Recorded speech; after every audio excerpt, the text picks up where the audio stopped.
You're listening to The Jay Barker Show on Tide 100.9 in Tuscaloosa. And scores. So the focus is 100% on how we get it turned around. You know, the future is now. All right, so how do we get our players to, we got to do a better job as coaches to help them be able to play, better, more consistently in the game, put them in a position where they have the best chance to be successful. But I think all these things are fixable, very fixable. I believe in our players. I think we've got good players. I think, Texas has a good team. And just like I said before, it was a test. It was like, an early test in the semester. We didn't grade out very well on the test. So, what are we going to do to get a better grade? I think that's what we have to really learn and grow from and make a commitment to. And, I think our players with the kind of character and attitude that we've shown, so far as a team, I think they'll respond the right way. And I think the coaches will do the same. South Florida is got a first-year coach, and, they're moving the ball and scoring points. And, it's not about necessarily always who we play. It's how we technically and execute against the team that we play so we have a chance to be successful. It's a road game. It's our first road game. They've got some good players. They've got a pretty good quarterback. They play hard on defense. So everyone's capable. But it's about you playing to your standard, us playing to our standard, and trying to play the kind of football that we need to play so that we have a chance to be more successful on a more consistent basis. Start over here with Trey. Hey, Coach. When you go back and look at the film, what did you see as the biggest issue with the pass rush, and how do you kind of get more of that going forward? Well, I think we gave up one sack on a pressure. Most of it was we gave up a sack on a three-man rush. We gave up several sacks on four-man rushes. I think we're too soft setting in the line. We got to be firmer in protection. Pocket can't collapse, but people have to get open. Quarterback has to process quickly and get the ball out of his hand. We can't hold the ball. So it's a combination of all those things, I think, that was a problem. But it wasn't like there was some scheme that they were running that we didn't have it picked up. We just didn't get them blocked like we need to. What do you see as the identity of this offense? I don't know that in this past game we had much of identity. I think we started out early in the game being able to run the ball effectively. And we did not mix up the play-action pass and to complement the run game. And eventually, it got harder and harder to run the ball. We did make some explosive plays on offense, but it's too hit or miss. You got to have consistency to be able to sustain drives, and that's the one thing that we didn't do. We made explosive plays, but we weren't consistent enough in terms of developing identity, to use your term. But the identity that we'd like to have is to be physical enough to be able to run the ball consistently, effectively. But also be able to have a good play-action game to go with it, be able to drop back when we need to, and be efficient and effective in all those areas. And I can't say that we were in this game, other than making some explosive plays. We didn't do that well enough. How would you evaluate the defense's ability to create pressure on the quarterback in the first two games? I think it was okay in the first game. Of course, it wasn't the same level of competition. And I think that obviously we didn't get any sacks in the game. We didn't have a lot of success, the kind of success that we'd like to have on third down. And I think that's something that we need to improve on, no doubt. We didn't do a great job of covering them. Sometimes you get coverage sacks. So we didn't cover them long enough that the quarterback couldn't get the ball out of his hand quickly. And we didn't affect the quarterback in the game at all, and we need to improve on that. Chase? This 2-for-1 game contract with South Florida is a really unusual thing. I think it's the only 2-for-1 Alabama's been involved in since you've been here. Do you have any thoughts on why that style of contract is so uncommon? Well, I think the goal is to, when you're trying to play home and home games, the goal is to try to enhance the quality of opponents that you have. So, you just can't go out and say, hey, let's play a game, and everybody agrees to it. You got to negotiate your way through to see who you can play and who you can't play.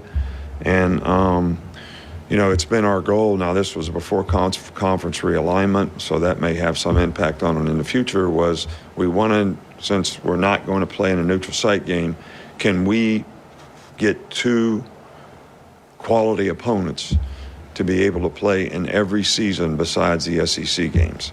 So we have 10 games that, and look, it's not easy to find people that will play you. And sometimes you have to give and take a little bit to try to get those games to where we have a quality home schedule, and we are playing 2 teams that are Division I caliber, decent teams to play. So scheduling is very difficult, and we've tried to get it to where we're playing 2 teams, and I think in most years we are moving forward. Go to Nick. How would you assess the players' energy levels heading into the Texas game, and if it was up to the standard you had for the team? Yeah, I think the energy level was good. I think we started out the game really good. Did we sustain it for 60 minutes in the game? No. Did we play well in the fourth quarter? No. But it doesn't have as much about how you started. We started out, I thought, really well in the game. Good energy, physical, knocked the ball off of them a couple times, ran the ball effectively in the beginning of the game. But our ability to sustain was not what it needs to be, and we didn't play well enough in the fourth quarter. We talked after the game about the Jalen Milroe's confidence level on the sidelines. He came to talk after you spoke on Saturday night, and we were really impressed with how positive he was despite not the best game. Is that what you're looking for throughout the year, and how big is that to be that confident player? I think it's important at all positions. The one thing you don't want to do is get frustrated as a player. You don't want one play to affect the next play. And to stay positive, but you can say stay positive, but we all have self-talk, right? But you got to believe it. You can't just say, okay, I'm going to do this, but don't believe you can do it. You got to believe and trust in yourself too.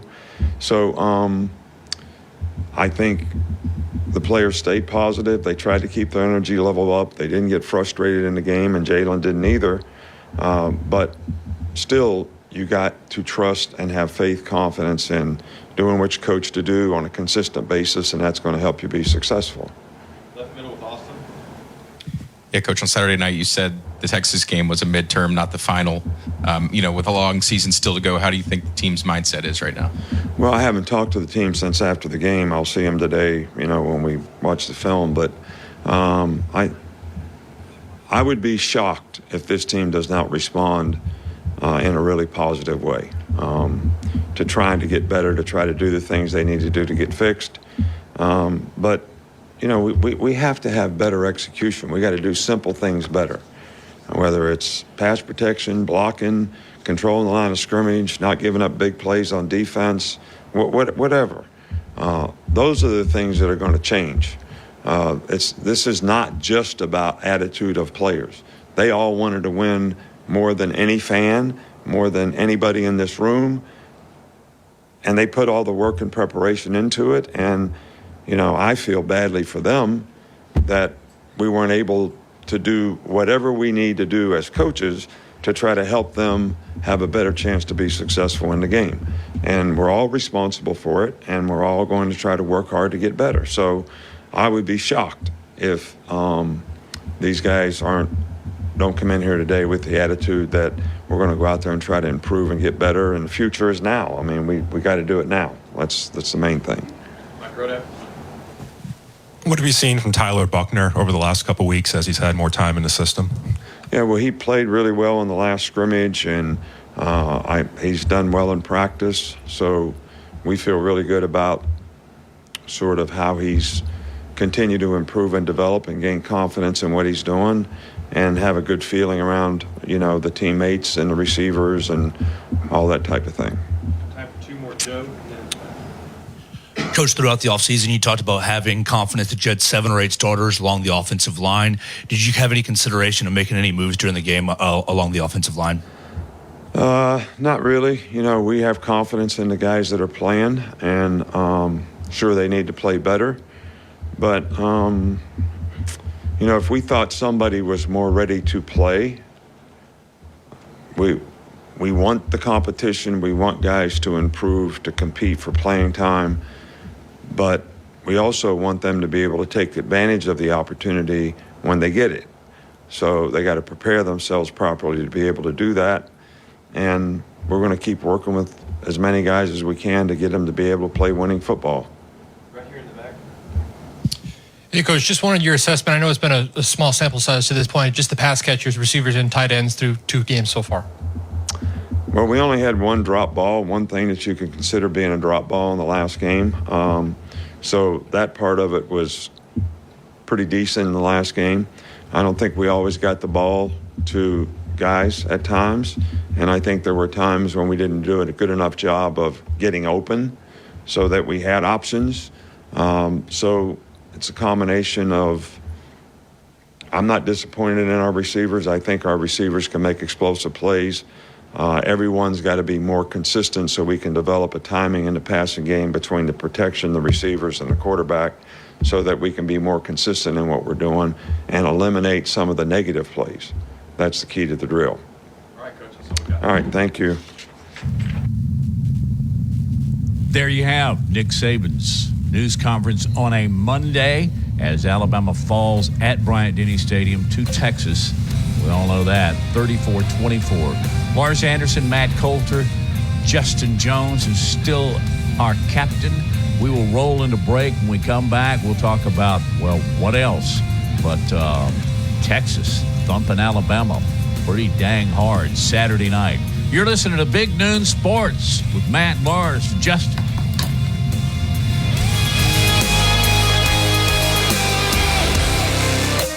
Lee Thompson is known as the Bama Broker. She's a Tuscaloosa native, an Alabama graduate, and the only realtor in town with Wall Street experience. A skilled negotiator, Laura Lee knows how to buy low and sell high. And the Bama Broker isn't just going to show you houses. No, Laura Lee is going to educate you on the market, guide you to homes that fit your budget, and teach you how to sell your home for its maximum profit.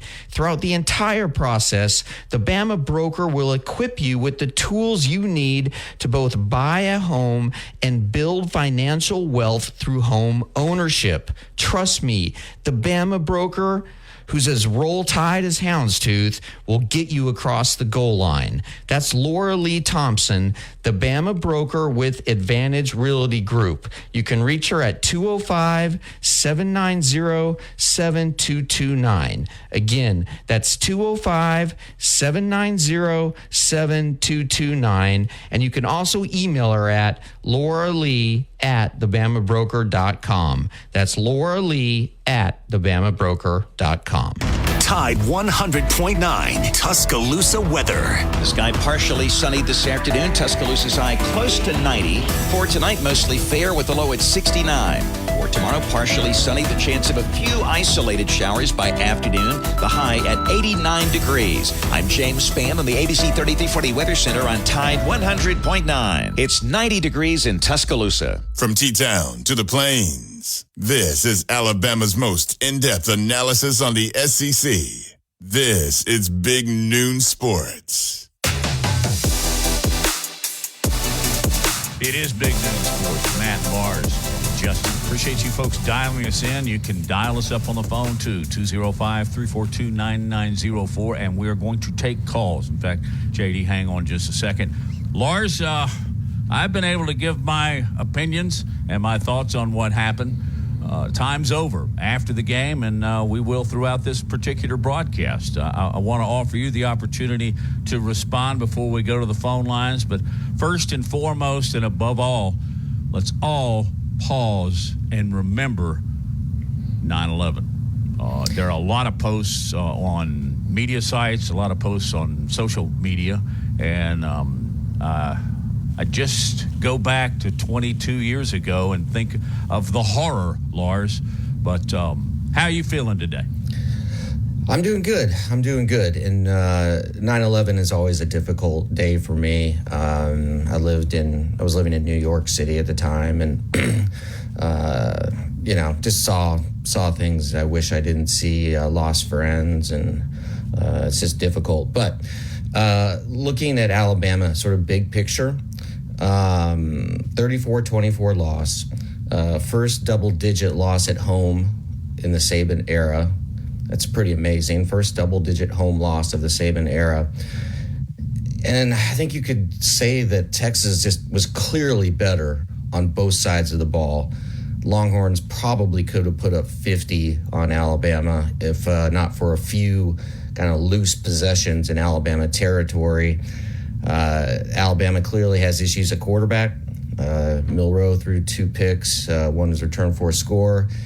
And just had real difficulty generating a down-the-field passing attack. I think the Alabama coaching staff kind of needs to look at what the Philadelphia Eagles do with Jalen Hurts and how they tailor the offense to Jalen Hurts' skill set.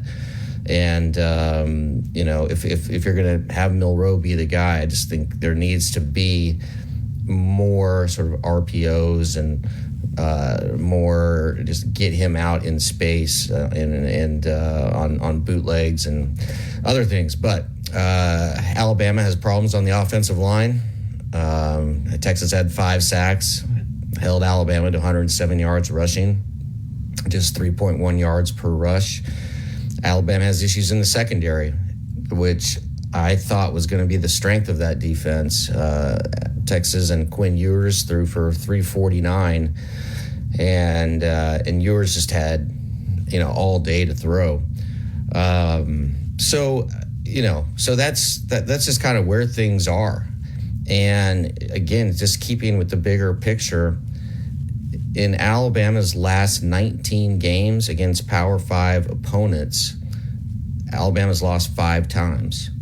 In the previous 50 games against those opponents, it lost just 5 times, and 2 of those were in the national championship. So that raises the question, has there been slippage in the program? And the numbers would bear that out. And then that raises the question of, okay, how long is this going to continue?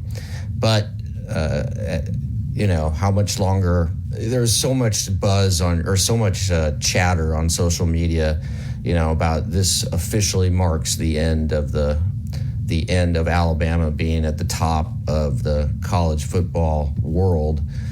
I wouldn't go there yet, but again, just you look at the statistics and you give just a fair analysis of what happened on Saturday night, Matt. You just have to say that there's some issues that are plaguing this program right now.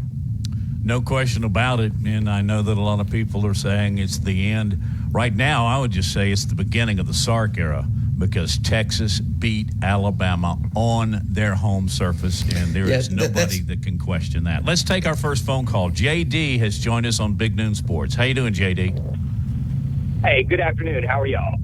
All good. Great. Well, I will partially agree with what y'all just said. Now, I would say when people are saying the Saban era or Alabama is over, I would agree with that if they'd have played such and such high school or whatever. But that's not the case. Let's face it. Texas has a phenomenal team.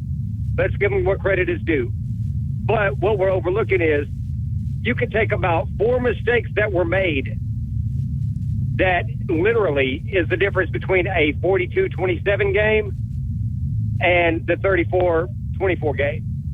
I mean, Alabama beats them by almost 3 touchdowns without these mental errors.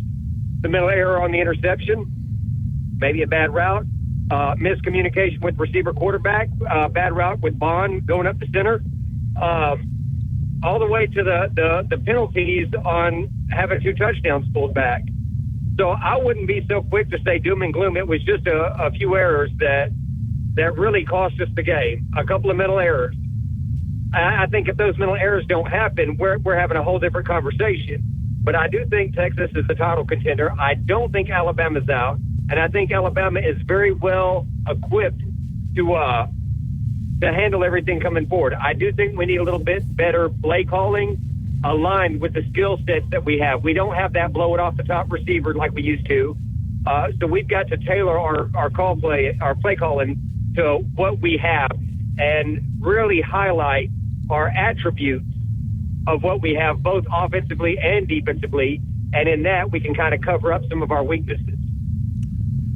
You make very, very good points. The 2 penalties took touchdowns away, and they ended up with field goals, and the 2 interceptions ended up with 10 points. Plus, Alabama gave Texas 90 yards and critical points in the football game through 10 penalties. So,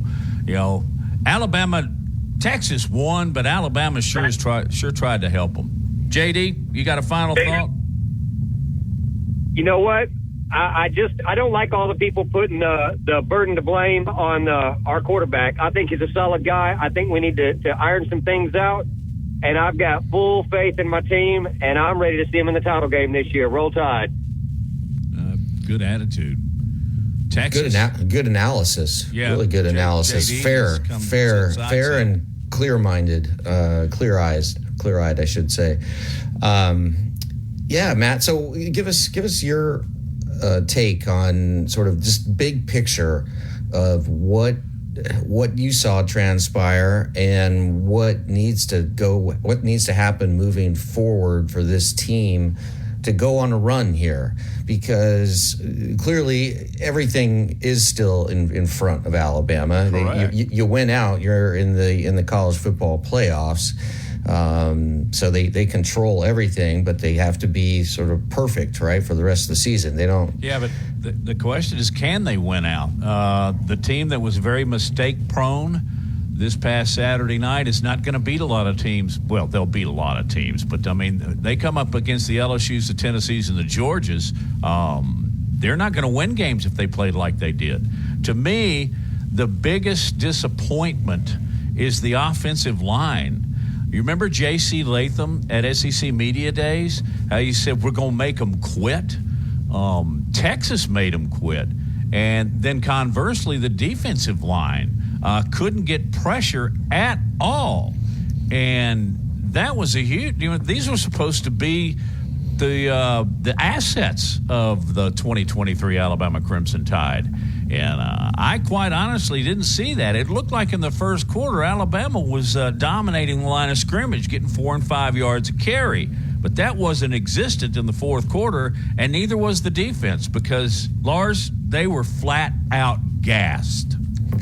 Yeah, and I said to the person I was watching the game with,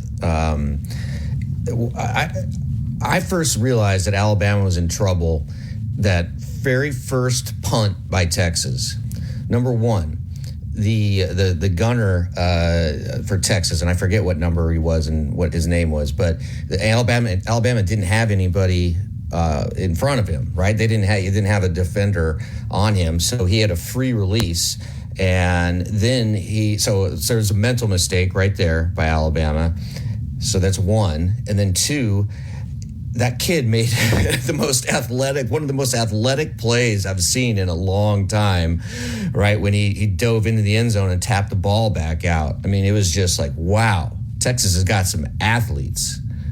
And they seemed more athletic, actually, than last year. And they came into Bryant-Denny with so much confidence. And we talked about this before the game, Matt, a lot last week, that Texas isn't afraid of Alabama because they feel like they would have won last year had Quinn Ewers not gotten hurt. And you could see that confidence right from the jump on Saturday night. Quinn Ewers is some kind of special. Man, he is good. He is NFL ready right now. Alabama isn't the first team he's going to pick apart this year, that's for sure. Chris, stay on hold. We'll take more phone calls on the other side of the break. 205-342-9904. This It's Monday, Big Noon Sports.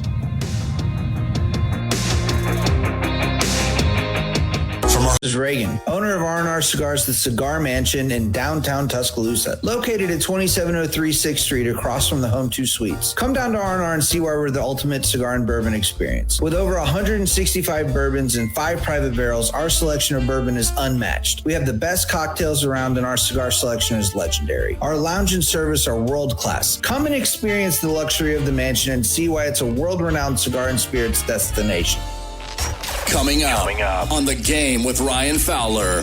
Coming up on the Monday edition of The Game, we'll do the good, the bad, and the ugly, sponsored by DanielMooreArt.com. We'll talk to Martin Houston. We'll talk to Barrett Sallee. Hopefully, we're recapping an Alabama win against the Texas Longhorns, all starting at 2 o'clock here on The Game on Tide 100.9, the home of Alabama Crimson Tide Sports. The longest running sports program in Tuscaloosa. The Game with Ryan Fowler. Weekdays from 2 to 6 p.m. on Tide 100.9 and streaming on the Tide 100.9 app. From T-Town to the Plains, this is Alabama's most in-depth analysis on the SEC. This is Big Noon Sports.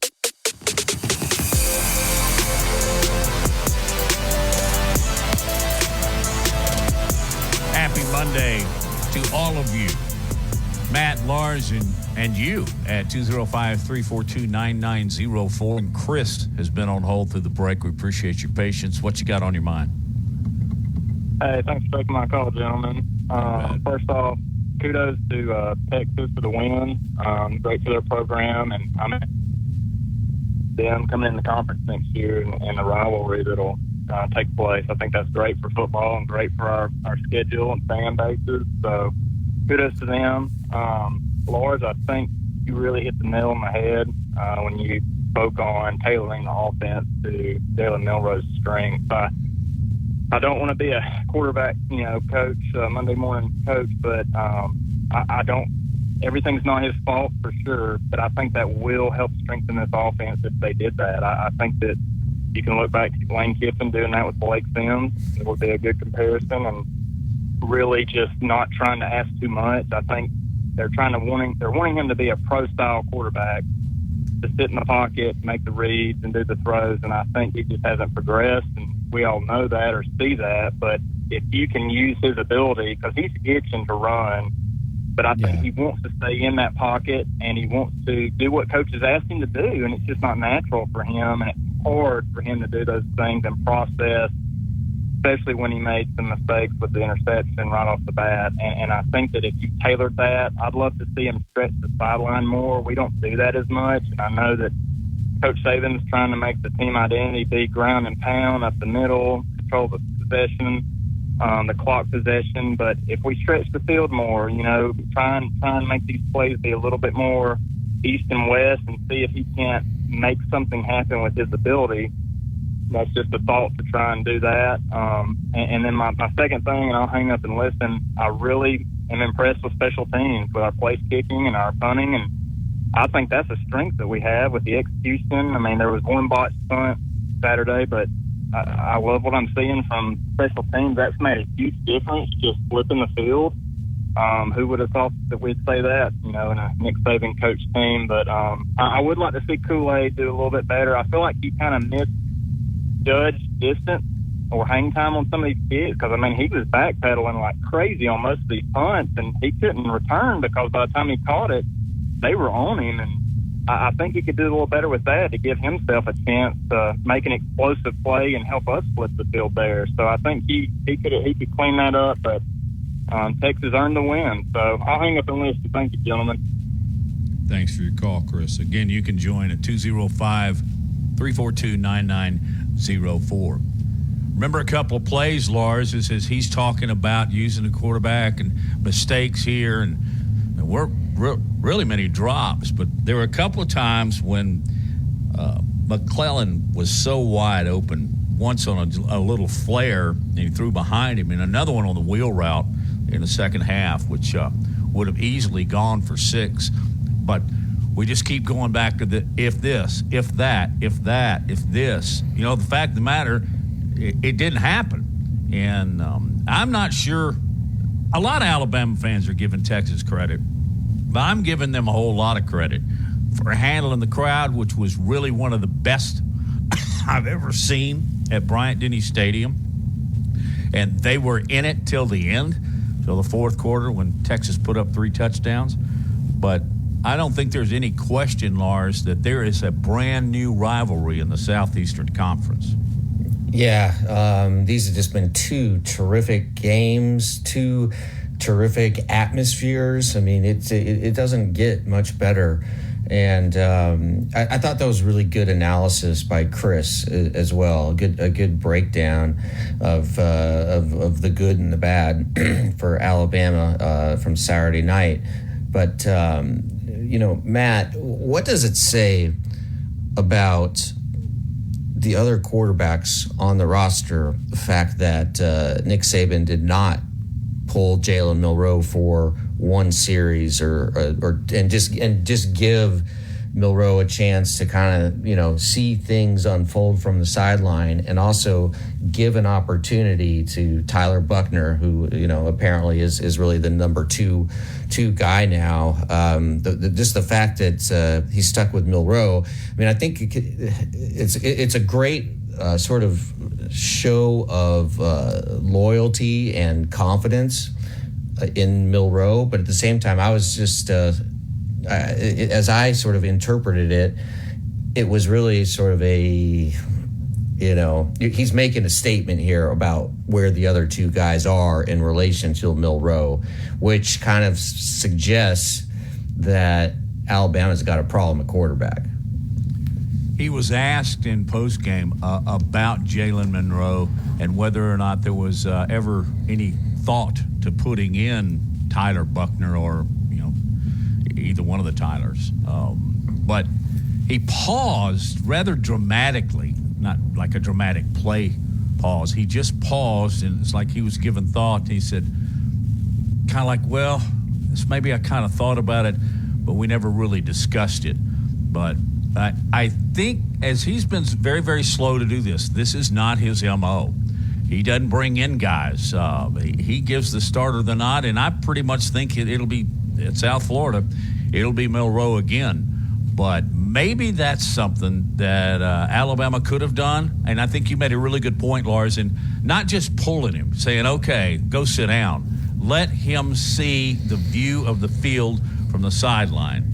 And I think sometimes that really gives the starting quarterback a lot of, it just gives him a different vision, gives him a breath, gives him a chance to talk to his OCs and those other coaches, and maybe come back in with a different charge. Let's go to Brick. He is dialed 205-342-9904. Hey, guys, how you doing? Good. Doing good. Hey, just a couple comments here. At the end of the day, I'm not.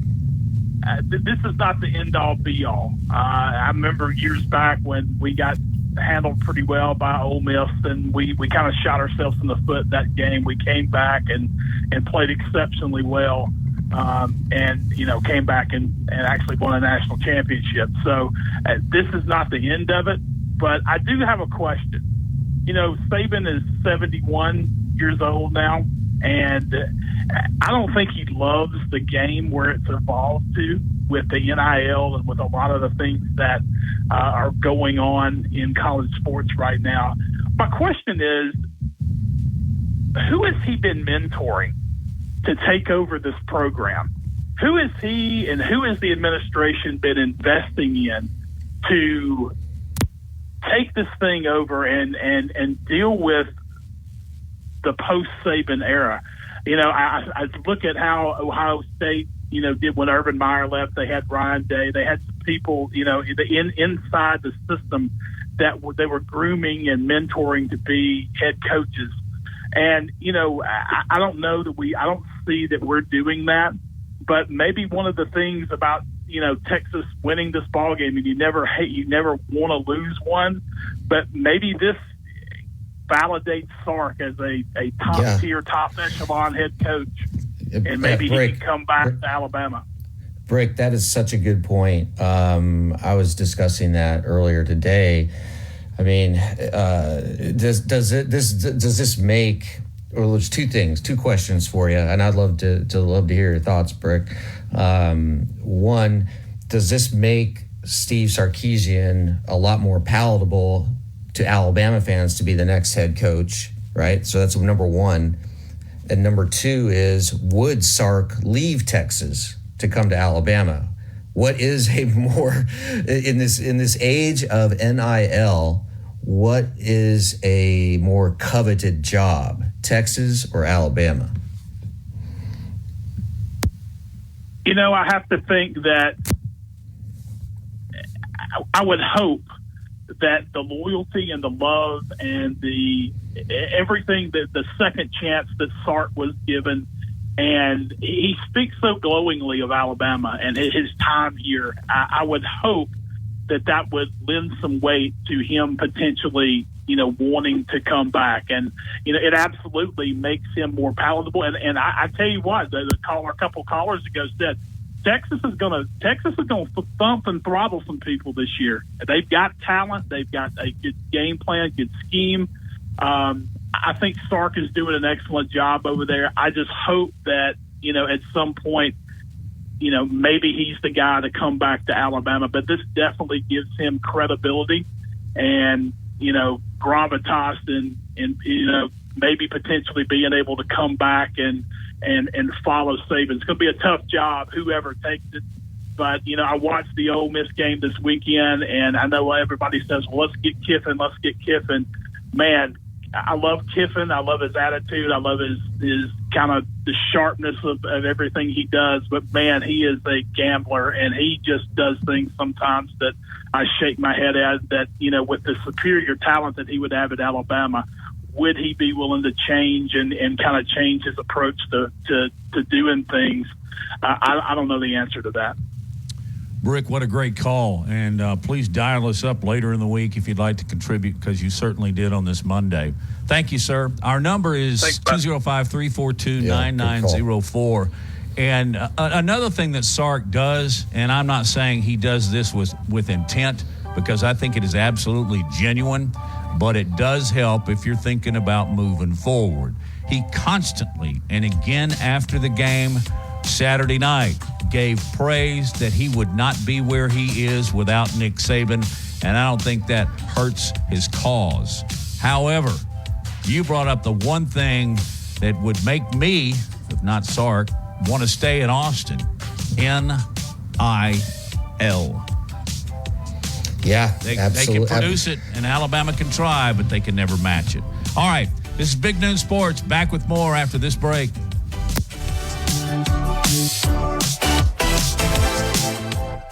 On the next Inside the Locker Room with Coach Wimp Sanderson and Barry Sanderson. Tune in Tuesday. We'll talk at 7:30 with Kevin Skarbanski. We'll still look back at the Alabama-Texas game. Also, Jack Crow will join us at 8:15. Jack will really break down the ins and outs of what happens on both sides of the ball. And we'll also break down Nick Saban's press conference from Monday. Inside the Locker Room, weekdays 7 to 9 a.m. on Tide 100.9 and Tide100.9.com. When you wake Tide 100.9 Tuscaloosa weather. The sky partially sunny this afternoon. Tuscaloosa's high close to 90. For tonight, mostly fair with a low at 69. For tomorrow, partially sunny. The chance of a few isolated showers by afternoon. The high at 89 degrees. I'm James Spann on the ABC 3340 Weather Center on Tide 100.9. It's 91 degrees in Tuscaloosa. More Big Noon Sports coming up.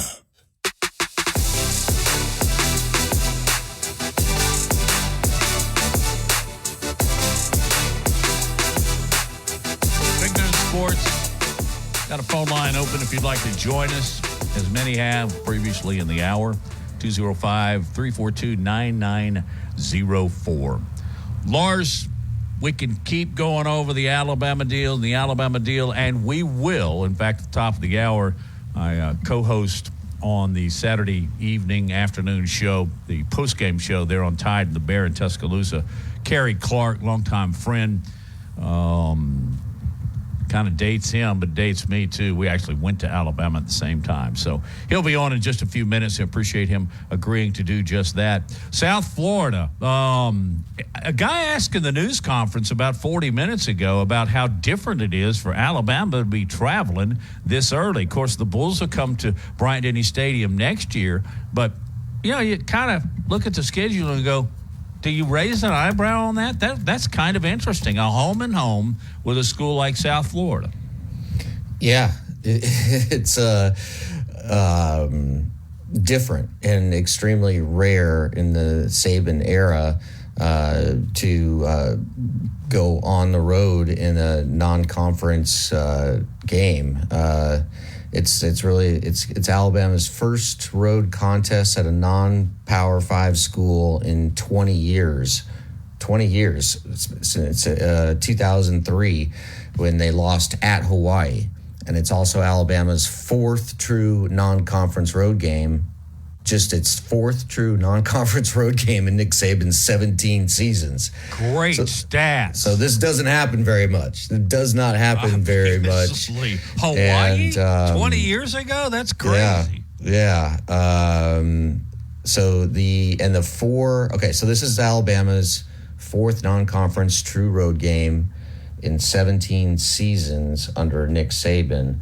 And here's the list. You go back to in September 18, 2010, at Duke. Alabama won 62-13.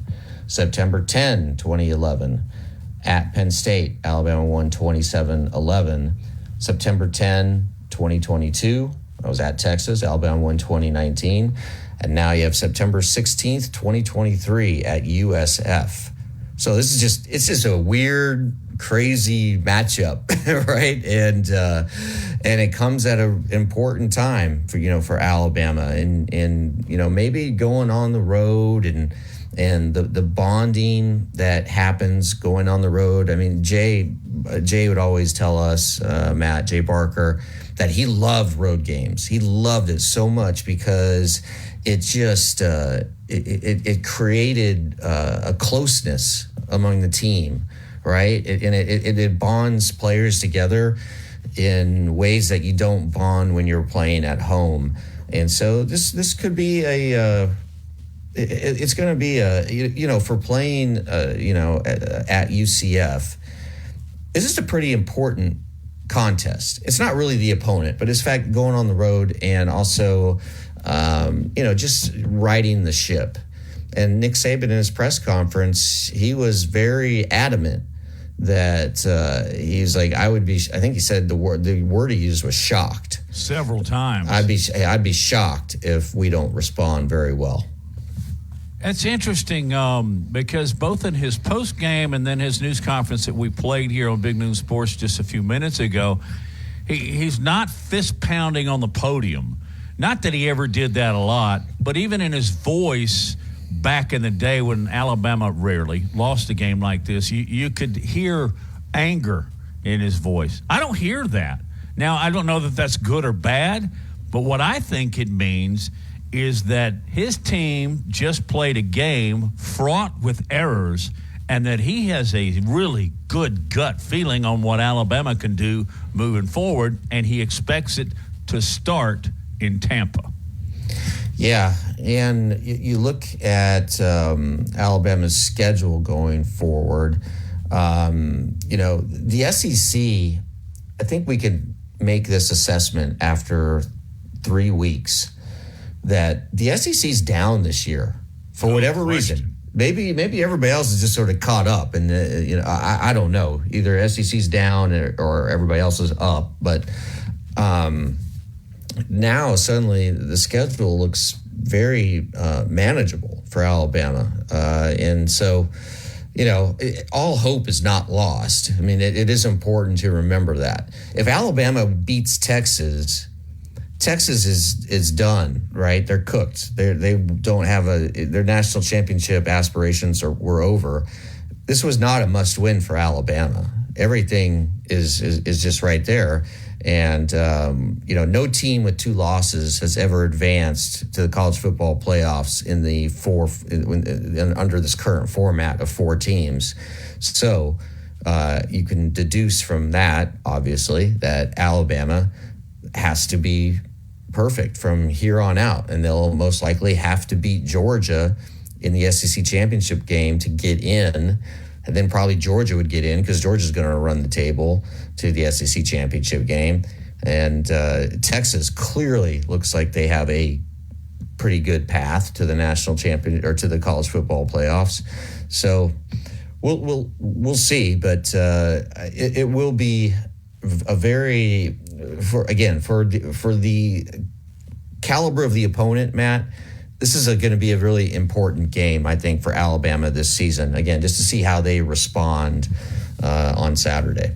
I think that Bama fans would like to see the offense get in gear and put up some points, and obviously get some pressure on the quarterback. So that's what they expect. I don't know that it needs to be a 50-0 game. I think it needs to be a mistake-free game. Lars, could you believe after game one and all of the efforts this coaching staff made in the offseason to correct penalties that Alabama had 9 penalties for 90 yards? And when you have that many, often they're going to come at crucial times. And they took points off the board or led to points. It was extraordinary that mistakes that we didn't see in week one and were expected to be corrected in week two were not there. What about the penalties, Lars? Surprising. We were at home. By the way, they were at home.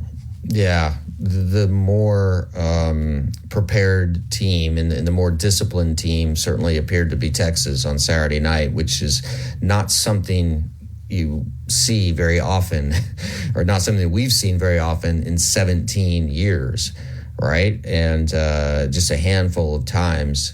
And like I said earlier, this is the first double-digit home loss of Nick Saban's entire tenure at Alabama. So they have a lot to clean up. But the thing is, and Nick Saban said this, that he believes that everything can be improved upon. Like everything, all the problems can be fixed. But so what you want to see on Saturday at South Florida, which has a 2:30 kickoff on ABC, you want to see just more disciplined play. And so, Matt, I'm sure you were as surprised as everyone else that there was this lack of discipline on Alabama on Saturday. Yep, incredible. And I think even maybe more surprised that Alabama was getting flagged is that Texas, they were the more disciplined team on the road. Bryant Denny was rocking, and yet they were better coached in that area. I don't think you could be more honest than that. Sark outcoached, don't you think? His play calling was brilliant. He's got great wide receivers. I don't know that Alabama will see I don't know. No. What's the next best team on Alabama's schedule that will be as formidable as the one you saw Saturday night? I think probably Ole Miss. Yep. Right now, Alabama faces 3 more teams this season that are currently ranked in the top 25, in the AP top 25. But yeah, I mean, who do you think? I'll turn it on you. Who do you think is going to be more the most difficult? Well, people can come into Bryant Denny. That was made evident Saturday night. Let's see. Ole Miss, okay, maybe there. LSU later on. What about Tennessee? Joe Milton's still running it up there, too. Yeah. But Alabama and the team that we expected to enter the 23 campaign, I think will be favored in all of these games. The only game they wouldn't be favored in is if they play Georgia. Would be Georgia, and that would be in Atlanta. But, and you said something a minute ago we probably need to go into greater detail next hour, is that how down is the Southeastern Conference? I mean, look what happened to A&M. Good grief. Man, I don't know if Jimbo Fisher is going to be coaching there next year. That's the first thing I thought. And then also, how much is it going to rain on Bobby Petrino? Good grief. It was a ridiculous showing. And it's worse to be in Aggie land right now than it is in Tuscaloosa, Alabama. Yeah. All right. We're going to get to the top of the hour. Kerry Clark will join us in just a minute. There are a couple other topics, Lars, that we need to get to. I read this, and I'll use Saban's. I was shocked. I was shocked by what I read about Mel Tucker. Unbelievable goings-on at Michigan State University. Also, here's another struggling SEC team. Auburn did not look impressive at all, but you know what teams can do? 2,500 miles away, they can find a way to win, and Auburn did that. If not for the interception at the very end, Cal may have upset the Auburn Tigers, but, big but, it didn't happen. They'll host Samford this weekend. You're listening to Big Noon Sports. Kerry Clark will join us in just a couple of minutes.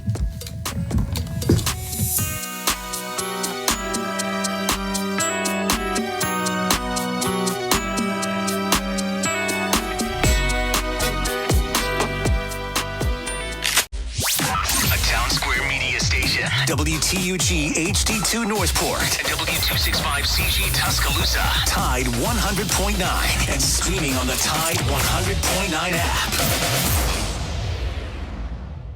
This is the Big Noon Sports Network.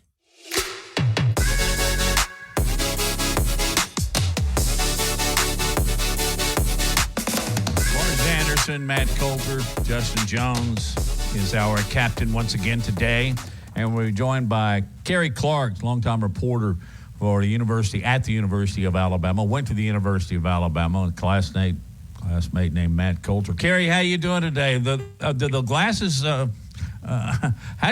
Is your perspective any better than it was Saturday night / Sunday morning?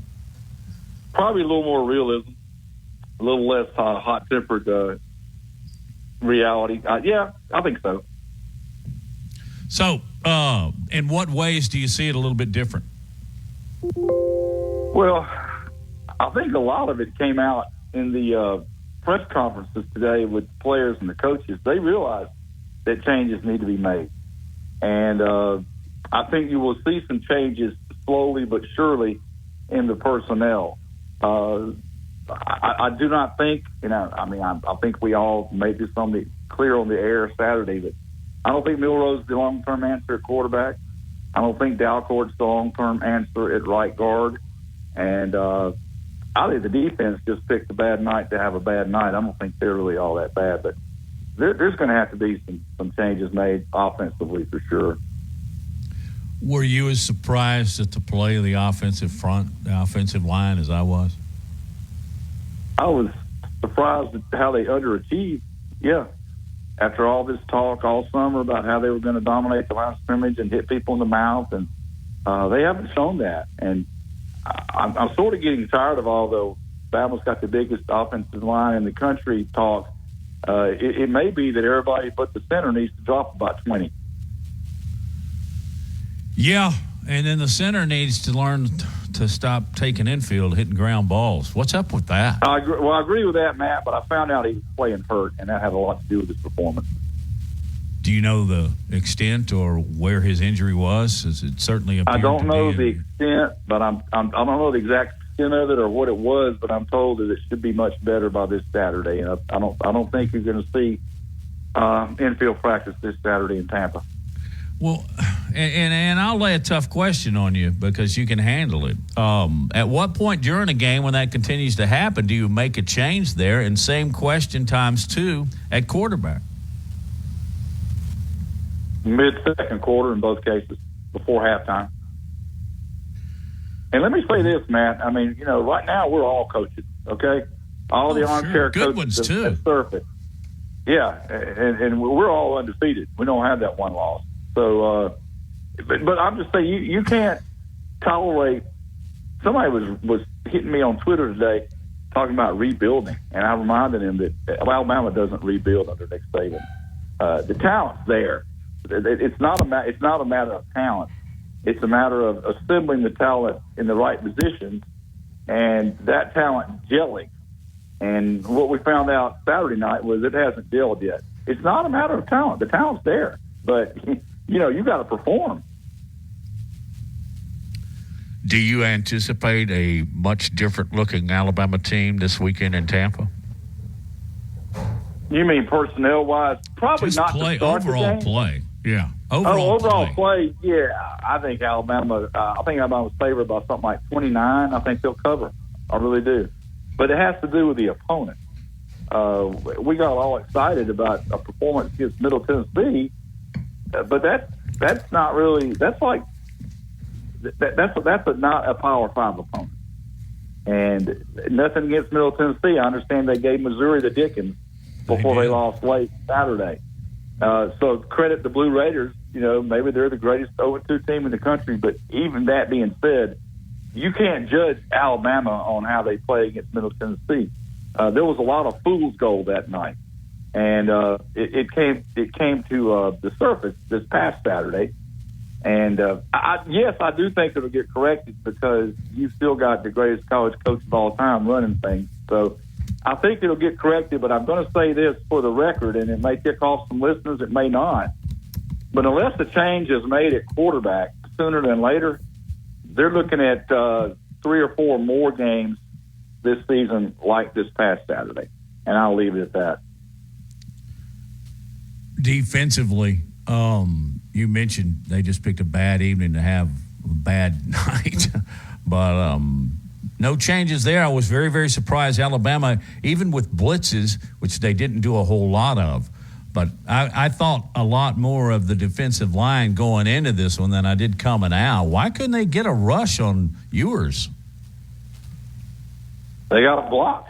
And Texas's offensive line, who we had heard had been underachieving, either played up to potential or overachieved this past Saturday. And they did a great job picking up, blitzes. And you're right. There were very few pressures and 0 sacks. And when the other team gets 5 sacks on you and you get 0 on them, that's a bad thing. But the Texas offensive line was just ready to play. And I honestly didn't think the Alabama defensive line played terribly, but they could have done better. I think there needs, and I think they've got mostly the right people in the secondary. I think they've got the right 6 in the dime package, but they may need to do some shuffling around as far as who plays the base in the nickel package. But I was more disappointed with the secondary and the linebackers than I was the D-line Saturday, Matt. And is that more in coverage or is that against the run? Secondary and coverage, linebackers against the run. There was a play late in the game when Alabama was trying to get the ball back before they jumped offside when a respected inside linebacker just missed the tackle, and the guy got a first down on a little draw that he shouldn't have gotten a first down on. And I think they know Deontay Lawson is the middle linebacker and the Mike linebacker, the defensive quarterback, and Stunacar. I think they're still trying to find that second guy to start at the inside position. They've auditioned 3 guys there now, and none of them have really jumped off the page film-wise and said, hey, it's my job.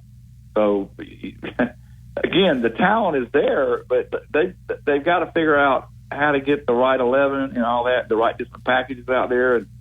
And they're paid a lot of money to do that. We're not. We're just paid to talk about it and act like we know about it. But at the same time, there's going to have to be some changes made. And I think there will be, and I think they'll be implemented gradually. I don't think it'll be drastic against South Florida. And I heard Max Howell on Wimp's show this morning say, Ole Miss doesn't have the players to be Alabama. You need 40, and they've got about 25. And he may be right about that. But when you're talking about people like Tennessee and LSU, and as bad as they look, A&M will be home when they play Alabama. They won't be on the road. And we all know, we talked about it many times on our show, Matt, Saturday night, about the voodoo at Jordan-Hare. So you got to have your best personnel in place by the time you play those 4 games. You just have to. How did Texas, a lot of this goes to Quinn Ewers, which I'll say off the top here, but they successfully got over the top against Alabama. Were they just breakdowns in coverage? Yes. Saban even said that in the post-game Saturday. When they play certain types of coverage, you have to match whoever's coming your way. You have to match up that person. And there were more than one occasion when somebody didn't take the guy they were supposed to take, and it left that person wide open.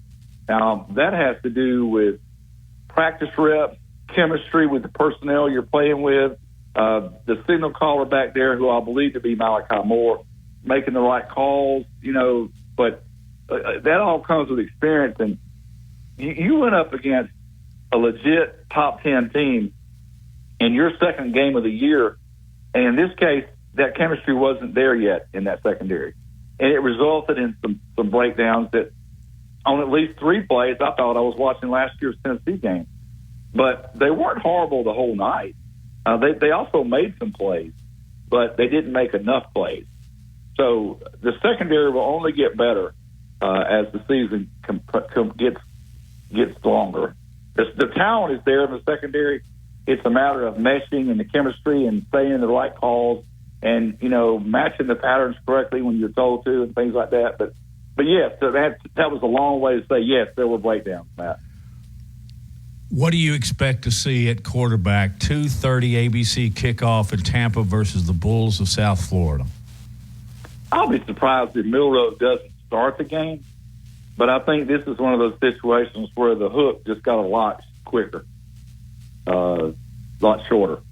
And if he gets out there and starts screwing up, I think you'll see Buckner early, and I think you'll see Buckner often. And just to clear up, I know a lot of fans have called in and they've been asking about Ty Simpson, and Ty Simpson has a ton of ability, but he doesn't make the reads as accurately and as often correctly as Tyler Buckner. That's why Buckner is the backup quarterback and not Simpson.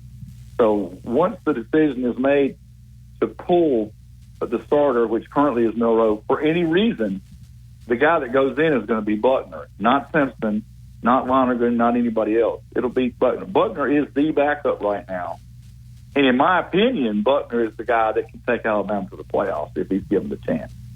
That's one man's opinion. You think that Ty Simpson ends up in the portal? Well, if I were saying right now, I'd have to say yes. But it's a long year. There's double-digit games still left to play. And by the way, speaking about games left to play, Matt, how fired up are you about today's announcement that will put us at walk-ons for 2 straight Saturday nights? Oh, I didn't hear the announcement of the Ole Miss game. What's the kickoff? 2:30, CBS, 2:30. Good. We'll be a walk-on. That's good for Kerry, Matt, and Mark. Yeah, and older I get, the less I can stay up late. I used to really like the night games, and I still do. But in the case with us being walk-ons, it helps to kick off, before 4 or 5 o'clock. So we've been burning some midnight oil. Kerry. We have, but I tell you what, I can taste those fried mushrooms right now, brother. All right, let's. I'll see you there next week. Next Saturday, actually. Thanks for looking forward, Kerry. All right. Yes, sir. You too. All right. Got more calls on the other side of this break. You can dial in at 205-342-9904. Got a lot to talk about. Let's touch on Auburn, their struggles out on the West Coast, and quite honestly, how fortunate they were to fly back with a W. You're listening to Big Noon Sports.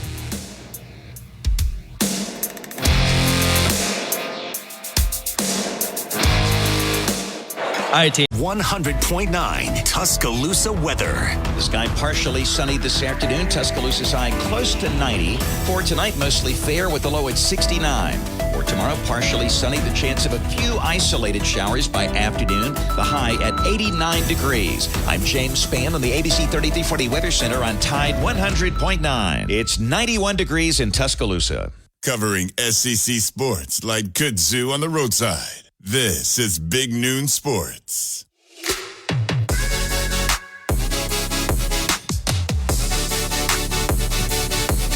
It is indeed. Welcome back and welcome to the phones. Let's go right to them. Robbie, how you doing on Big Noon Sports? Hey, what's going on, Matt? We're playing pretty well today as opposed to Saturday night. Yeah, it was tough. I know Alabama Nation's hurting. I was a little shocked myself, but we said going into the game, Texas was going to be.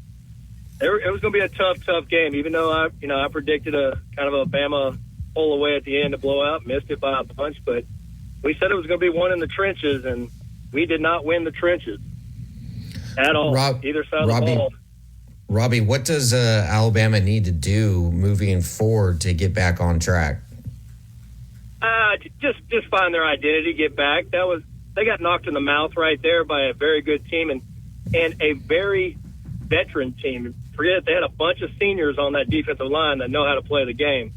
So we got some young guys on that line. No matter how talented you are and how big you are, you still got to learn some things, and you learn that over time. And they probably grew up with that. They probably learned some things like, oh, I ain't seen that before in high school, and so they'll learn from it. They'll go to work, look at game film today, and then get ready for South Florida.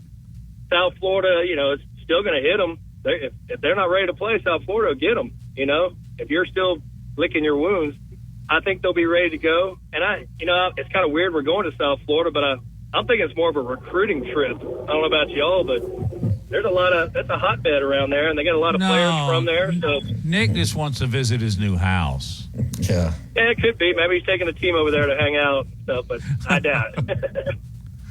No, there won't. But I just want to see him rebound. I want to see him get after it. I'm going to talk to a couple of the coaches, and just I have a feeling they're going to shrug it off. They got beat, and they got, what did I say Friday? I said they have a lot in front of them to get right back into this thing with. I mean, they got Ole Miss next week. You want to look ahead. You got to go to Texas A&M. You got Auburn at home. You got, LSU, Tennessee, all these high-powered offenses that they just faced, that with former coaches. So they got plenty of time to get back in and get to that SEC championship against probably Georgia. But they got plenty to get back into the playoff. They just got to forget about it and move on. Robbie, here's an amazing stat. For the first time since 2002, Alabama, Florida, and LSU all have a loss by the end of week 2. And we know that LSU lost by 3 touchdowns to Florida State in week 1. Alabama lost on Saturday night. And again, the first double-digit defeat in the Nick Saban era. And his first as a college head coach since 2003. And then the Gators, they lost to Utah by 13. And also you had Texas A&M losing to Miami on Saturday, 48-33. So the question is the SEC as down as it appears through really 3 weeks of play? No, I don't think so. I think those were just really good teams that they played. And the only one, Bama was the only one that was at home, right? Everybody else was on the road or a neutral site. So there's something to say about that, going to their place, and they're good teams that they were playing. Utah is a tough place to go, period. And Florida's kind of down anyways. But Texas A&M, I was shocked Miami put that many points on them. LSU just wasn't ready, and Florida State's a much better team. I don't know. I think it's a long season, second week. We'll be fine. I think SEC will be right back where we need to be. Probably beat up on each other a little bit, so maybe we won't get 2 teams in, but we'll definitely have a team in there, probably going for another national title. Hey, Lars, I just looked something up real quick. By the way, the Alabama, Florida, LSU stat about having lost a game in the first 2 weeks. Nick Saban was a coach of 2 of those teams. Yeah. Just thought I might roll that out there. Hey, I want to ask you. Yeah. Real quick question, Robbie, because you've been there, done that as a former Alabama baseball player. How tough is it mentally to get over getting slugged in the mouth like that? It's part of sports. It's going to happen. I feel maybe certain positions probably takes a little harder, like the quarterback. Milrose is going to be looking over his shoulder now, knowing he's got to perform, or else he could get hooked right away. And so that's going to be tough. But hey, that's why he came to Bama to prove that he can handle it, and that's why you come. So certain positions, maybe like a kicker that might have missed a kick. How does he get back mentally? But everyone else, they got hit in the mouth. They're going to turn around, and they got to forget it because they're working on a game plan for South Florida and get ready to travel. And then they got Ole Miss coming in, so you don't have time to think about it. They'll get back. Plus, you can look at some positives. They were leading the game in the third quarter at the end, and then the next 3 minutes we were losing it. But there's some positives there. Yeah, they lost by 10 points or whatever. But they didn't play good and we're still there. Let's put it that way. Robbie, appreciate yes, it. sir. Hope to see you Friday at Innisfree. I'll see what I can do the Friday. team's not in town, but we will be. Yeah, and I love being there. I was there Saturday. I went back again to get some food. So Tennessee fans. now the next Friday I won't be able to be. Texas fans. Next Friday I won't be able to be with Ole Miss. I got a Striker Strong golf tournament that Friday, but I'll definitely be listening. Thanks, Robbie. Appreciate it. Thank you, Thank you, Matt. All right, let's go to Macon, Georgia. George, a regular on the show. I'd like to hear your evaluation. Yeah, my evaluation is this. First off, and we're hearing all this stuff about Saban losing his touch and, Milroe's terrible. Well, just like you stated, we're ahead going into the fourth quarter. Also, I think I read somewhere where he was rushed 48 to 49% of the times that he dropped back. I mean, you can put most anybody back there, Bryce Young, but if he's rushed and running for his life 49 to 50% of the time, he's going to have a tough game. But my problem is this. What Milroe does best is athleticism and running the ball. He throws good enough. But I feel like we had to have more plays where it was design run, just like they did with Jalen Hurts. If the first guy was not open, he took off and got 10 to 20 yards. And what's bad with what's the difference on how you get to 10 to 20 yards, by pass or by run? Just if you watch the Philadelphia Eagles like yesterday, he got critical first downs by running the ball. And I think that the hesitation of trying to go to your second and third option, slows him down from having to make a decision, and then it's too late. I have no problems with Milroe, mainly because, my only problem was this, with the first interception, like we saw with Bryce Young and Tua, the guy, it looked like he was in press coverage, but it was zone, and he threw it over there, and the guy intercepted it. That play right there, and then the overthrow with the wheel route. That was a play that, should have been made, but other than that, and his second interception, I really have no problem. But we weren't using his skill set properly. He is not a drop back passer, never will be. He's very athletic. He runs very fast, as everybody wants to say, and that's what we need to showcase. The defense, other than the first quarter, was awful. I mean, that's just, we go ahead in the fourth quarter and 5 easy plays, they fly down the court or fly down the field and score. And then we have a jump off side in a critical in the fourth quarter also. Those are things, Matt and Lars, I just don't understand. I know we're better than that. I also know that our coaches are better than that, and I'm not ready to throw in the towel. Sometimes like Coach Saban says, sometimes we do wrong and we're going to be punished, and then you'll listen after you've done wrong. But those are kind of my takes, and I think that we still can get to where we want to go. But, 10 penalties, I mean, look at it this way. We had 10 penalties, we made a lot of mistakes, and we still had the opportunity to win. I mean, that says something right there. Take away the penalties, take away the turnovers, and we win that game by, 10 points. But I will say this about the defense. We were pretty tough in the red zone in the first 2 or 3 quarters because they got down there a couple of times. Made them kick field goals. Yeah. Absolutely. And then I think we even stopped on a 4th and 1, which is pretty amazing. Indeed. But that's kind of my take. And what do you think about my assessment? Well, sounds to me like you think Alabama needs to run a little bit more RPO. I would tend to agree with you. One of the things you mentioned is that drive after Alabama took the lead. If you blinked, it was already Texas's favor again. That was just a quick, unexcusable defensive alignment and play by Alabama because Texas, they weren't behind by, I think, 59 seconds on the actual clock. I think RPO and more consistent play. But they were getting gassed because one thing I noticed is that Texas was running enough just to make that happen. And then Ewers is Ewers, and he was going to throw and he was going to complete passes on you. The Alabama defense was on the field a while, and it really showed in the fourth quarter. And also, when Texas started getting their momentum as far as an offensive possession would go, they'd start going tempo too. And that'll really gas the defense when you're already a little leg weary, and then in comes a team that's going to not let you allow to substitute. I put that on Sark. Very, very well called game.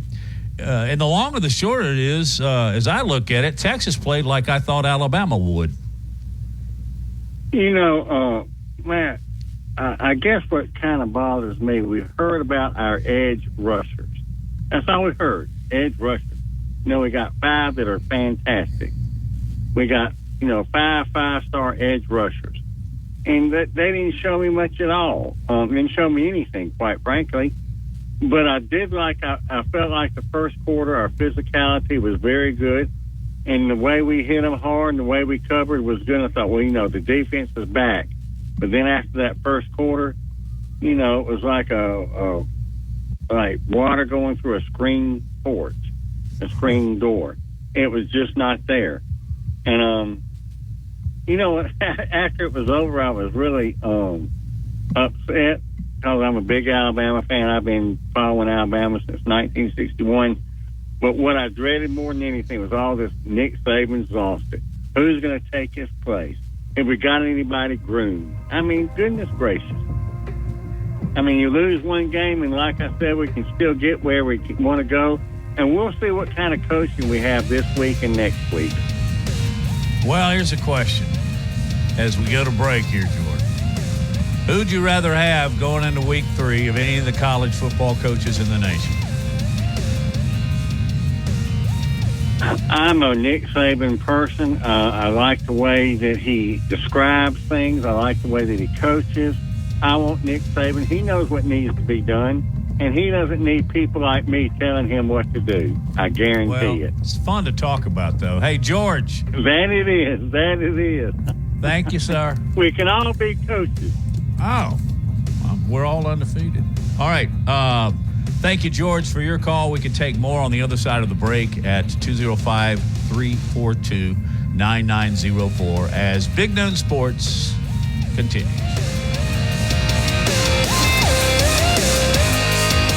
If you're Lee Thompson is known as the Bama Broker. She's a Tuscaloosa native, an Alabama graduate, and the only realtor in town with Wall Street experience. A skilled negotiator, Laura Lee knows how to buy low and sell high.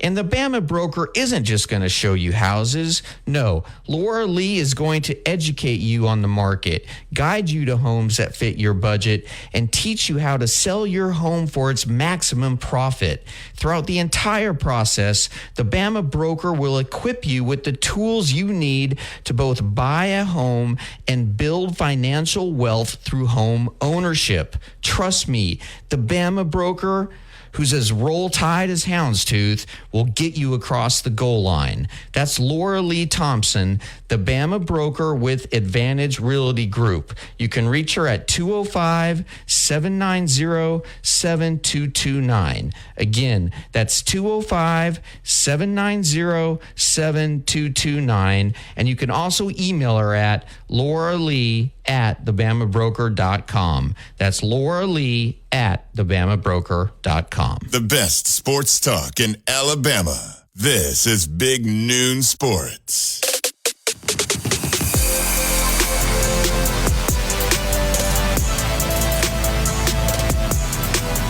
Auburn traveled to California and managed to get out of there literally with a 14-10 win.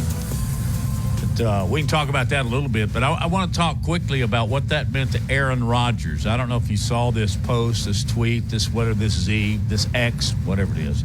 But Aaron Rodgers made a bet with C.J. Uzomah. Uzomah? Is that it? He's Uzomah. Bengals. Yeah, Auburn kid too. Yeah, and Rodgers, of course, is a Cal guy. So they made a bet that the loser had to put on the other team's gear or wear. In this case, it was just a big, nice-looking Auburn long-sleeve T-shirt. But and there's a picture because Cal lost. Aaron Rodgers lost the bet. And there's Aaron Rodgers with this huge grin on his face. He took a selfie or whatever with this huge Auburn logo on his chest, just smiling away. That's cool. I love that. It gives us a little sideline banter here on Big Noon Sports. But after enjoying it and getting a little chuckle out of it, I went, where was that guy in Green Bay? Yeah. He looks like he's having the time of his life. Gonna watch him tonight? Oh yeah. The Jets are going to be really good this year. I mean, they're playing a really good team too. Yeah, it's going to be a great game with Buffalo. But given the fact that the Giants just got slapped by Dallas 40-0. 40-0. Yeah. Aaron Rodgers has a chance to really seize control of the entire town tonight, and I think he will. I like the Jets in this game. But I just want to go around the country here and look at a few college football games from this last weekend. And number one is Colorado and Nebraska. The Buffaloes. Here for just a second. Yeah. I was really concerned about you over the weekend. You should have. I mean, Nebraska gets thumped. My Bengals got thumped. Burrow had to. Alabama got whipped. So I was going to get a wellness check on you over there. Yeah, you should have. You should have. It was really like a nightmare weekend, but in terms of college football, and pro football. But you know what was great is my son Lincoln, Matt. I'll just like every father about their kids, like they're so just happy when they succeed. First play of his football game on Saturday morning, boom, 80-yard touchdown run, Lincoln. Third play of the game, Lincoln, pick six. Because of him, they're up 14-0 after 3 plays, and I think they ended up winning 32-0, and he's 8. Ended up winning, or of the 32 points, I think he scored like 20. I don't know. I think he scored 24 of them. But anyway, so had a great weekend. That made my weekend. Absolutely.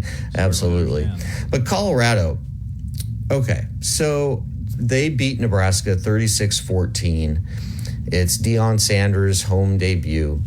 His son is the quarterback, Shedeur Sanders. And after the game, he goes on this rant, the quarterback, Shedeur Sanders, on Matt Rule, the Nebraska head coach. Just saying he disrespected our team, disrespected my dad, disrespected everything, because he claimed that Nebraska they stood on the Colorado logo at midfield prior to kickoff.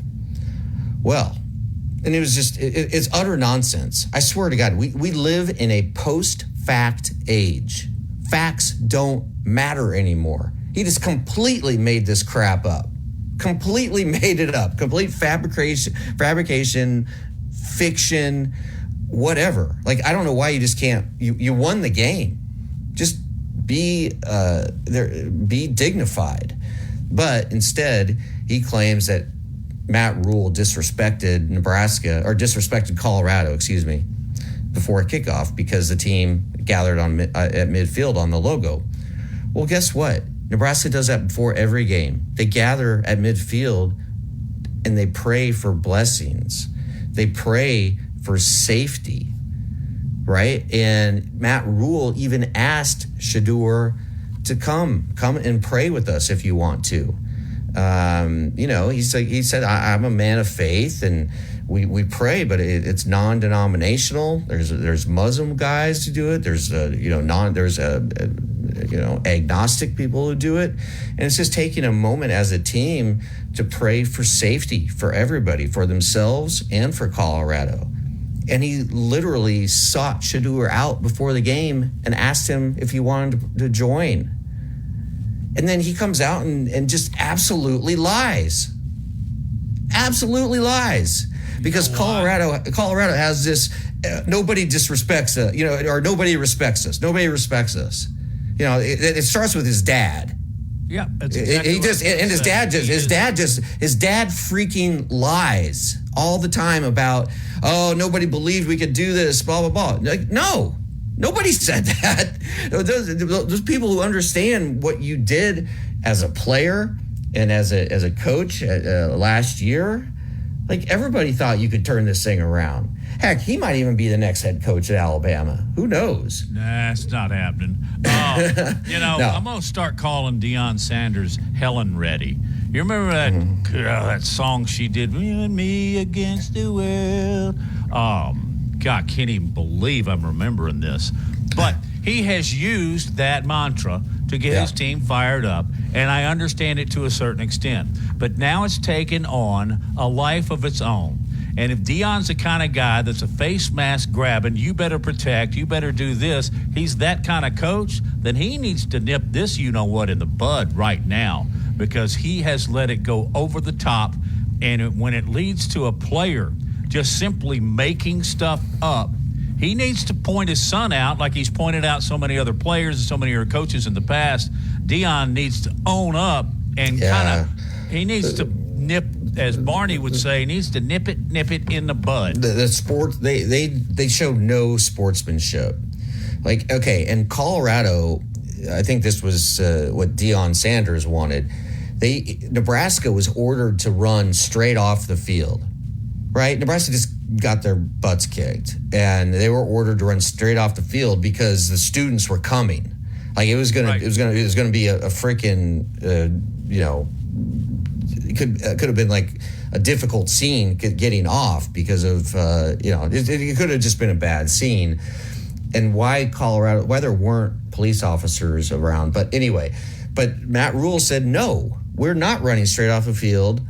I'm gonna go and shake their hand because they beat us, and I am going to show sportsmanship, and I want to shake their hand. And he said, I don't care if I get beaten up by a mob, I'm shaking Coach Sanders' hand. And, they're just trying to do things the right way. And Deion Sanders, I'm not a fan. I'm not a fan. I know they're going to be good. They are good. And he probably has revolutionized how teams are built by the transfer portal and 70-some players that he went and got in the transfer portal. But, they're not doing it the right way. They're not doing it the right way, in my opinion. And I agree with you. I also think that I am impressed by his ability to get 70 new players all together and all on one page and win 2 pretty impressive games. But nip that other stuff in the bud. You're listening to Big Noon Sports with Justin Jones, Matt Coulter, and Lars Anderson. When we get back, I got a phone call early this morning that it made my day and broke my heart. If you're listening to Big Noon Sports, I'll tell you about it in just a couple of minutes.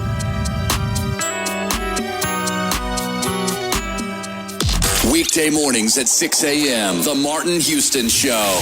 DC Capstone Report joins us tomorrow as we continue to break down the mishap of Texas versus Alabama. We'll get the good, the bad, the ugly, his key takeaways, and more. We'll also turn our attention to Alabama versus South Florida.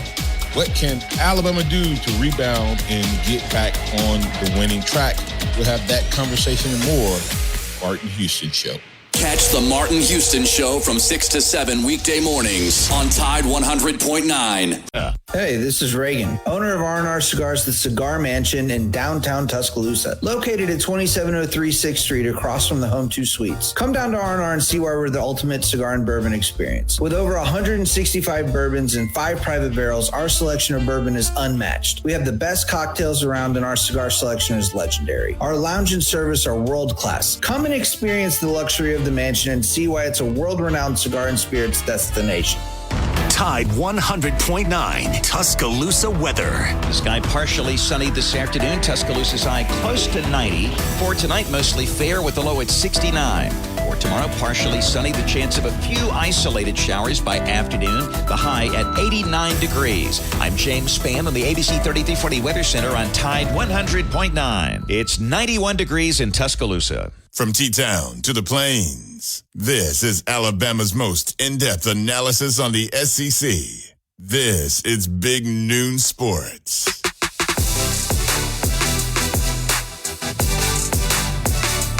Thanks for joining us, y'all. Appreciate it very much. And also, always a tip of the helmet to Justin Jones for what he does at our flagship station, Tide 100.9, Lars and Matt.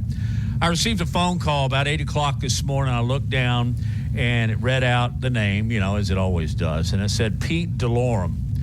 Pete DeLorme is a New York City firefighter that was engaged in 9/11. And he's been a special friend. My friend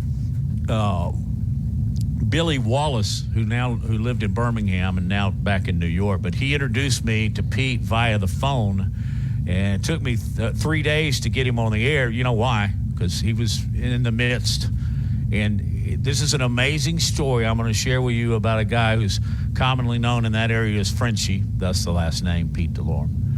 But I was at his house a year and a half later, and nice home right there in Brooklyn, and looking out over the water.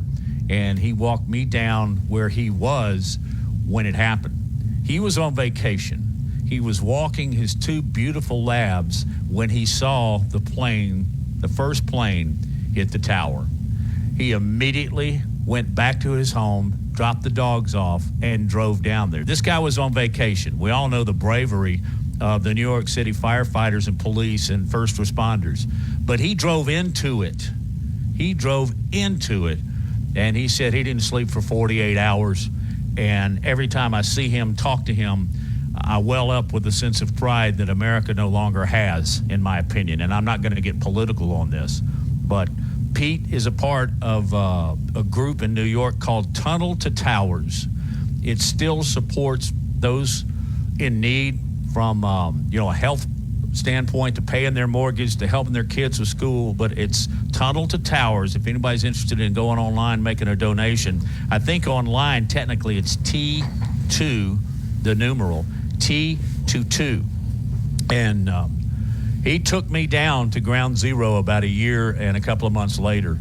It's the first time he had been down there. He never went back after 9/11. But his wife urged him. He needed to go down there, and he took John Gentile and I. And it was one of the more emotional moments I've ever had in my life when he took me literally to ground zero. So this show and all those moving forward is to Pete DeLorme and those who so valiantly fought for our freedom on that day. Yeah, I haven't been back to that area of the city since that day. My college roommate, my dearest friends, we went out on September 10th. And, of course, it wasn't an early evening, Matt, you know me. And he ended up oversleeping, and he worked on the 98th floor of World Trade 2. And he ended up losing, I think, 68 colleagues. And he left New York, as soon as the airports were open again. And I think it was, it maybe been a week or so. But he left. Like, his apartment was, he left everything in his apartment, and he just got out of New York, and he hasn't been back. I went and packed up his apartment for him. It's for those who were there and who saw it and lived through it. My sister-in-law at the time she was working in the American Express building on the other side of the West Side Highway, which is right across the street from World Trade 1. And she was nearly hit by a jumper.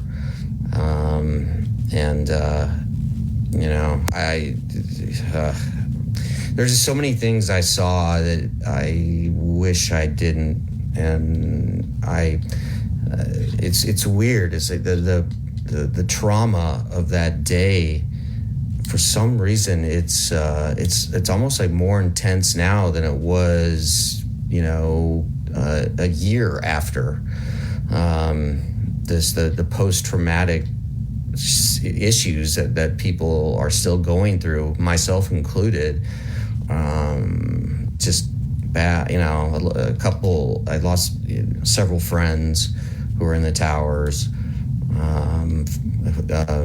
Former associate photo director at Sports Illustrated had just gotten a new job in one of the towers, and his name is Ward. He didn't make it out. And just, it seemed at the time,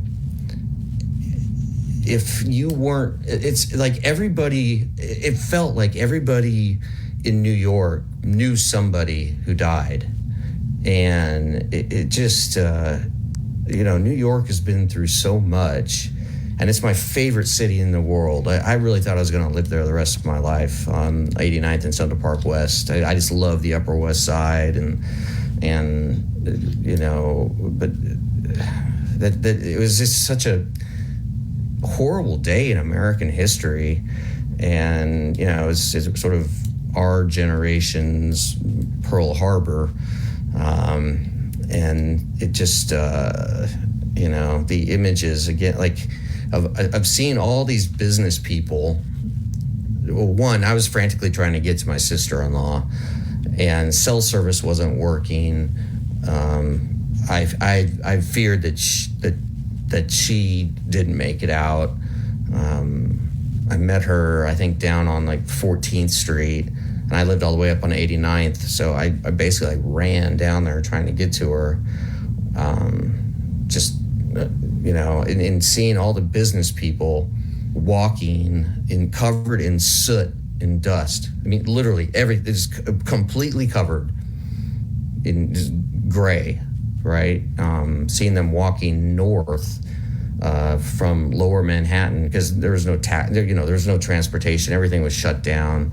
There's F-4s just flying over the top, like literally tanks have rolled into the city.